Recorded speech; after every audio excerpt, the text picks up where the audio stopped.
En plena celebración del grito de independencia, es lanzada una granada de fragmentación contra una multitud de aproximadamente 30,000 personas aglutinadas en la Plaza Melchor Ocampo, en la ciudad de Morelia. Tan solo unos minutos de la primera detonación, una segunda granada explota en una de las calles aledañas. 2 horas después, un estallido más se hace presente en la zona de Santa María de este mismo estado. Las explosiones dejaron un saldo de 8 muertos y más de 100 heridos.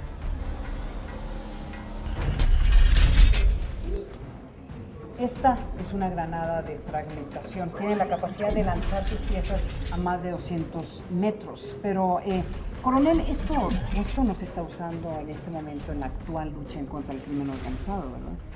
No, de acuerdo al derecho internacional y apegándose a derechos humanos y al derecho internacional humanitario, este material de guerra es exclusivamente para uso militar. O sea, se tendría que ser una declaratoria legal de Así guerra. es, para justificar su empleo. Así es. Ahora, pero los que sí se usan son este tipo de granadas, ¿correcto? Sí, aquí tenemos una serie de material, granadas de mano y proyectiles que son propulsados por un escopetín para uso exclusivamente policial, para control de disturbios. Estos materiales son muy distintos al de guerra porque contienen gases o pinturas o químicos irritantes para el control de motines, exclusivamente. Ahora, la gran preocupación, y por eso queríamos hacer este reportaje, es que ahora el crimen organizado está haciendo uso más y más de granadas. Por ejemplo, podrían ser granadas similares a estas. Incrementa el uso de granadas por parte del crimen organizado. Lucina María Salazar, y esto es Seguridad Total.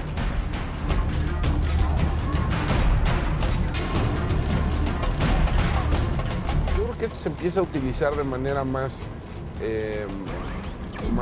recurrente hacia 2007, 2008.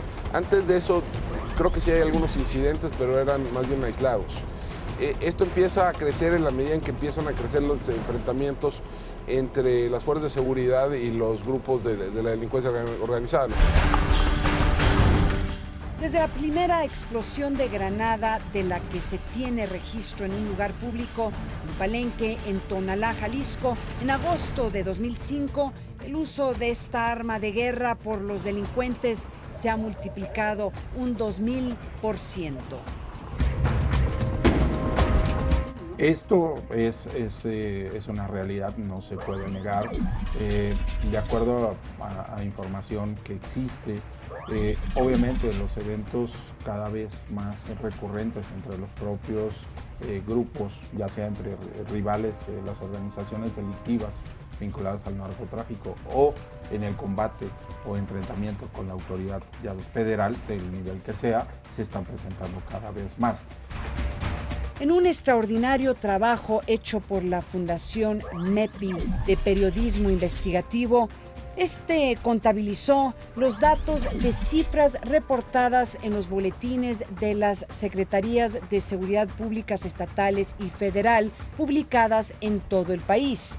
De acuerdo a la suma, un total de 159 granadas estallaron en México en los últimos 6 años.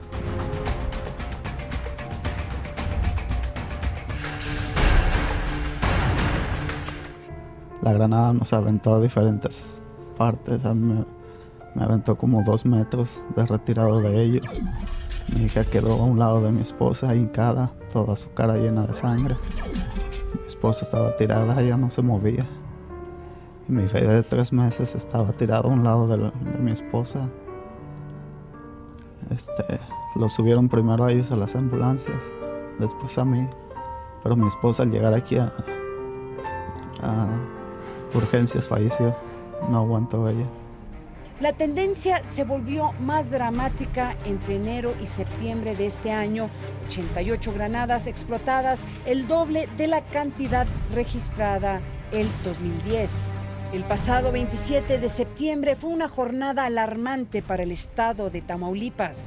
7 ataques de granadas en 24 horas. casi todos en lugares públicos, un bar, una discoteca, una estética, una avenida transitada, una colonia, una procuraduría y las instalaciones de la Comisión Federal de Electricidad. Solo una persona resultó herida, pero la población quedó aterrorizada. Habla de que con instrumentos relativamente sencillos es posible provocar grandes daños, no solo entre las fuerzas de seguridad, sino también entre la población, ¿no? En los últimos 5 años, las autoridades han decomisado más de 10,000 granadas, de acuerdo con datos de la PGR reportados por el periódico El Universal. El incremento de hasta 300% en el decomiso de municiones y armas en ese periodo coincide con el aumento en su uso y en las víctimas. Lo que sí hemos visto es que hay mayor decomiso de ellas en algunos medios de información y se ha visto la utilización de estos recursos por parte de la delincuencia organizada. Es más fácil traficar, pero en última instancia estamos hablando de un volumen y de un peso muchísimo menor que las armas largas o cortas que también se trafican, ¿no? Estamos hablando de, si mal no recuerdo, se han decomisado algo así como 5,000 granadas en lo que va el sexenio. Coronel, a pesar de que estos tipos de granadas, por ejemplo, de fragmentación, son de uso exclusivo de las Fuerzas Armadas, ¿por qué el crimen organizado tiene acceso a este tipo de granadas? ¿De dónde los están sacando? Bueno, la historia es larga porque a lo largo de los conflictos internacionales se producen y se adquieren en distintos países esos materiales. Pero una vez que concluyen estos eventos, esos arsenales incluso quedan abandonados y los aprovecha la delincuencia organizada como mercado negro. O sea, estamos hablando pues, más que nada de las guerras centroamericanas, ¿verdad? En nuestra región es una realidad que en Centroamérica quedaron grandes cantidades de arsenales destinados para la guerra que quedaron a la deriva después de los conflictos. El armamento de granadas proviene de Centroamérica, Guatemala y El Salvador. Esto son, digamos, las reservas o implementos de guerra de los conflictos bélicos que hubo en estos países a finales de la década de los 70s y principios de los 80s. Y las granadas que se han encontrado aquí es un modelo que se llama piña, que es de fabricación inglesa, que se utilizaba en la Primera y Segunda Guerra Mundial, para que más o menos tengamos el tiempo, y un modelo que se llama M67, que es de fabricación americana y canadiense. Entre las granadas confiscadas se encuentran las de calibre militar, pero también hay juguetes, imitaciones. Y hay otras que son más artesanales, que se le llaman granadas hechizas, que son cascarones de granada a los cuales se les retaca de explosivos, y se utilizan de esa manera. Obviamente tienen menor letalidad que las primeras, pero son funcionales desde la perspectiva de los grupos criminales. Las granadas chinas, en este ámbito de que el país como tal ha generado copias o busca reproducir todo, también ha buscado la reproducción de este tipo de artefactos. El detalle es que muchos de ellos se han vendido de manera, digamos, por señuelo, por colección, lo que se les conoce como granadas inertes, incluso para entrenamiento. Y ellos las han vendido incluso hasta como adorno. El detalle es que son réplicas de las reales, entonces es muy fácil desarmar estos tipos de juguetes y ponerles pólvora y quererlas utilizar. Juguetes o réplicas de granadas que al ser adecuados como explosivos no cumplen su función. Podemos ver los eventos de Michoacán, por ejemplo, de hace un par de años, donde se ataca un convoy de policía federal y hay varias granadas en la carretera que no estallaron. Por otra parte, el uso de estos artefactos se explica por el recrudecimiento de los enfrentamientos entre los Zetas y grupos rivales en el noroeste del país y de su estrategia para repeler los ataques del ejército. Como las autoridades federales lo que usan, fundamentalmente el ejército o la armada, sí es un equipo de guerra, porque ese es el equipo que está reglamentado para ellos, para su uso, yo tengo que repeler la agresión con cada vez mayor fuerza. Y una fuerza puede ser la Barrett o pueden ser las granadas.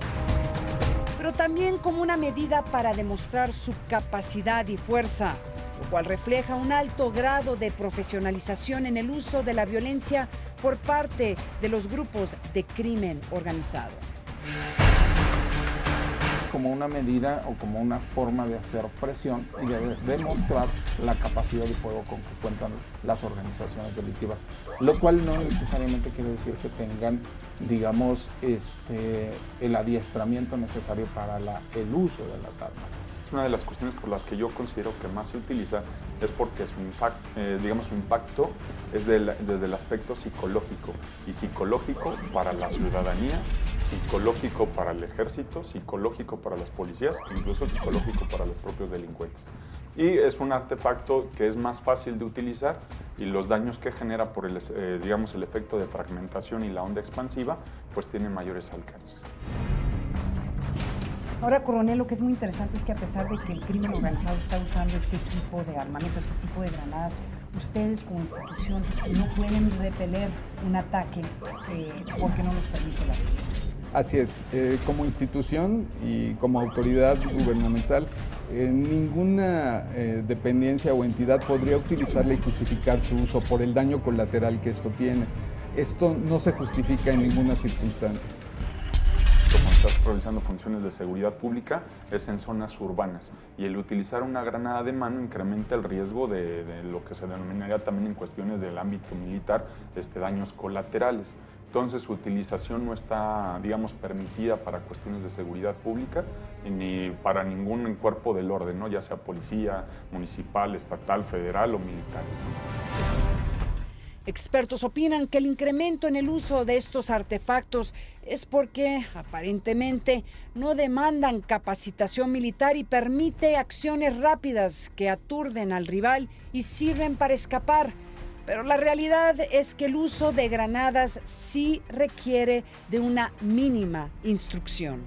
Hay algunos casos en Durango, donde los delincuentes intentaron, por ejemplo, agredir algunas de las instalaciones de las policías municipales, con tan mala suerte que quitaron antes la espoleta y les estalló dentro del propio vehículo. Y es que el uso de las nuevas tecnologías también son parte del arsenal de los criminales, que no solo utilizan las granadas de fragmentación, sino objetos complementarios que le permiten potencializar su destrucción. Entonces no sé tanto que, digamos, si pudiera haber un incremento.